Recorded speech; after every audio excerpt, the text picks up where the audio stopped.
What's up, Claw Army? Mini Claw PvP here, and I'm playing Sakura Spirit. Just gonna let that soak in for a while, but yeah, we're playing Sakura Spirit, and this is the first game in the trilogy. I think there's 3 games. There might be 2. I don't know, but I'll leave a link in the description to the Steam if you guys want to check it out. But anyway, clearly there's gonna be a lot of censoring, as you can tell from the title screen here. But anyway, so I guess let's just head right into it. Every every person has a dream they wish to pursue. Yet as people grow up, they often realize, oh my god, my voice. They often come to realize the truth. Dreams are nothing more than fairy tales. At least, that's what most people say. Then what about those who do end up accomplishing their dreams? Are they merely incredibly lucky? Every man has a dream he wants to accomplish. However, there is something really important you should know, my boy. A real man does not give up on his dream, no matter what overwhelming challenges he might have to face. Still remember those foolish words my dad used to say, but despite their silly nature, I found myself often inspired by them. Ever since I was a young child, I have been very interested in martial arts. It didn't matter whether I watched a match on television or read a manga about some heroic martial artist. It has always been my dream to become a martial artist one day. Of course, it was a bit childish of me to think I could become a hero simply by learning martial arts. Even though I already understood that superheroes were nothing more than figments of my imagination, I still had a desire to use my strength for the sake of others. My name is Gushiken Takehiro, a 17-year-old rising judo star. And no, that's not me bragging. I'm actually about to take part in a tournament 2 weeks from now that could make or break my career on an international level. Of course, I was excited about the opportunity. Sorry guys. Give me a sec. I was excited about the opportunity to finally accomplish my dreams and represent my country at a sport that I loved. But the same excitement also made me feel incredibly nervous. And while those worrisome thoughts haunted my mind, a familiar voice resounded from outside the window. Oi! Taka-kun! Get your butt in gear! Okay, I'll be right there, Koyomi. Not wanting to keep Koyomi waiting, I quickly dashed towards the front door to let her in, not even realizing that I was still in my pajamas. Hold on a sec, Koyomi. Gotta grab my shoes before we head off to school. Really? I never realized their school had a strict uniform or sleepwear policy. Nice jammies, by the way. Did you borrow them from your mom? Oh god, this girl. For a moment, my eyes drifted downwards, noticing that I was indeed wearing my pajamas. I let out a groan of annoyance and marched back towards my room. Bah, there's nothing wrong with my jammies. The Golden Knight is a famous comic book hero in the West. Besides, not everyone prefers to sneak naked like you. Mumbling those words, I started stripping out of my clothes, not particularly minding the presence of the girl behind me. That only happened once. You know very well it was super hot that night. And geez, warn me before you strip naked in front of me, you idiot. You didn't seem to mind it when we were little. Maybe you want me to turn around instead. No, stop! Don't make me kick your ass. I decided I had teased her enough and quickly pulled on my pants, proceeding with the remaining few items of clothing before I was suitably dressed for school. Besides, I had a reason for being so distracted. You've been distracted a lot lately. What's going on in that hollow skull of yours? Said upcoming match. I have no idea how anyone can remain calm when an international career is at stake. Brain. I wouldn't be surprised if I made up enough doomsday scenarios to fill up the apocalypse genre. Oh, right, the judo thing. Sure you'll do fine. I've seen some of your matches and you kick butt. And of course, if you're really worried, you could always pray. Pray? What? Don't tell me you don't know. It's one of the school's legends. Apparently, there's some shrine out in the forest that if you pray to it, it brings you good luck. Ishikawa-san said that his sister, what I said, alright? Yeah. Sister prayed to it the night before her exam, and she got a perfect score. A shrine that is said to bring you good luck?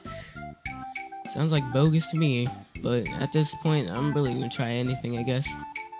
I'll ask Ichikawa-san about the location. I'm not exactly in a mood to get lost in the forest and end up a modern-day Tarzan. Well, whatever, if you do go looking, at least send me a message to let me know.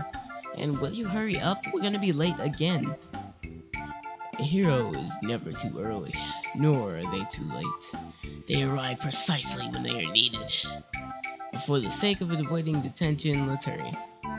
That's a wizard, not a hero, genius. How can one person be such a sports nerd and a geek at the same time?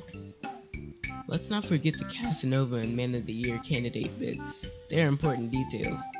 I doubt you'd qualify for either one of them, Pajama Boy. Anyway, let us boldly go where everyone has gone before. To school. Ugh, nerd. What a jerk. Several hours later. Dot dot dot. Dot dot dot dot dot dot. Dot dot dot dot dot dot dot dot. Too many dots. Later that day, I finally got a chance to talk to my classmate about the location of the shrine that Koyomi had mentioned earlier. Excuse me. Wow. Improfessionalism. Gym was the last thing on the schedule for today, so once people got ready to go home, I approached the guy. Hey, Ichikawa, is it true that your sister discovered some shrine that is said to bring you good luck? Oh ho ho, let me guess, you wanna date her? Well, even though I have to admit that she's very attractive, I'm afraid she's already going out with someone. Not to mention, you're not her type. Look, I already got my hands full dealing with Koyomi. You can keep your sister to yourself. Jokes aside, I'm more interested in that shrine. Did she mention where she found it? I didn't know there was anything near the forest aside from the dojo. Oh, well, she said something about it being near a river, and quite high up. To be honest, I wasn't paying too much attention when she was going on about it. I mean, she was wearing this top, and it was tight, and... Stop. I seriously don't need to hear the details, and I doubt anyone else is interested. So, do you know anyone who might have heard about the shrine? Are you guys talking about that lucky shrine out in the forest? The one and only. According to Ichikawa's sister, there's supposed to be one near a river. I don't know about that, but there's this fiery girl at the Sakura dojo who knows more about it. Wait, are you talking about Arya-sama? About this tall, ridiculously strong, and super scary? That's the one. Oh, in that case, I believe I can still be of help, Takahiro-kun. I know where that place is. Of course you do. We both do. You just want to tag along, don't you? I don't think Arya-senpai would appreciate you visiting her with your usual tricks in mind. Do I need to remind you what happened last time you tried to peek at her after she finished practice? Blood, sweat, and tears. Shut up. I don't peep on the ladies. That's slander, you know. I should sue you. I would never look upon Arya-sama's glorious body in any state of nudity. Oh, so you haven't seen her naked yet? I've seen a bit of side boob, but the hole I found didn't really let me get a good view of. There we go. Someone call the cops. Ichikawa the peeping Tom has confessed. I playfully patted Ichikawa's shoulder as I turned around, grabbing my bag in the process and prepared to leave. Thanks for the tip, Ichikawa. I'll let the judge know you were most helpful during the interrogation. This is unfair. I was coerced. I won't say another word until I speak to my lawyer. ... Dots. More dots. Once school was over, I decided to take my chances with the little bit of intel I had managed to obtain from my classmates If memory served me right, Aria Senpai would be practicing at the dojo today. Of course, I knew her. She was a judo student like myself, but for whatever reason, she has been refusing to compete in any tournament for a while now. Aria Senpai, are you around? I shouted her name as I parked my bike looking around for any sign of the girl. Hua! Hiya! Hiya! Follow the shouts and you will find her. I grinned gleefully as I saw Aria seemingly in the middle of practicing a series of motions, almost as if she was fighting an imaginary opponent. Perhaps now was a perfect opportunity to surprise her a little. I snuck closer, making sure to make as little noise as possible before I reached a hand toward her shoulder. Aria, feeling a hand on her shoulder, Aria reacted. She grabbed hold of my hand and, with a loud grunt, shifted her weight, curling and tipped me over her shoulder. I didn't have time to brace myself for the impact before I hit the ground like a sack of potatoes. Yeah! No one sneaks up on the great Kunoichi Aria. Oh, Taco Boy, I didn't realize it was you. I'm sorry, are you okay? Kunoichi, more like Tasmanian devil. That throw didn't have a shred of mercy in it. There's no mercy in a ring, Taco Boy. Better that you learn that now than in 2 weeks' time. Let me guess, you want to do some sparring, don't you? I actually came here to ask you something, but I guess a little sparring wouldn't hurt. Well guys, I'm gonna end that first episode right there. And see you guys next time. If you guys liked it, make sure you subscribe. Make sure you like the video so it'll let me know if you guys want more. And peace.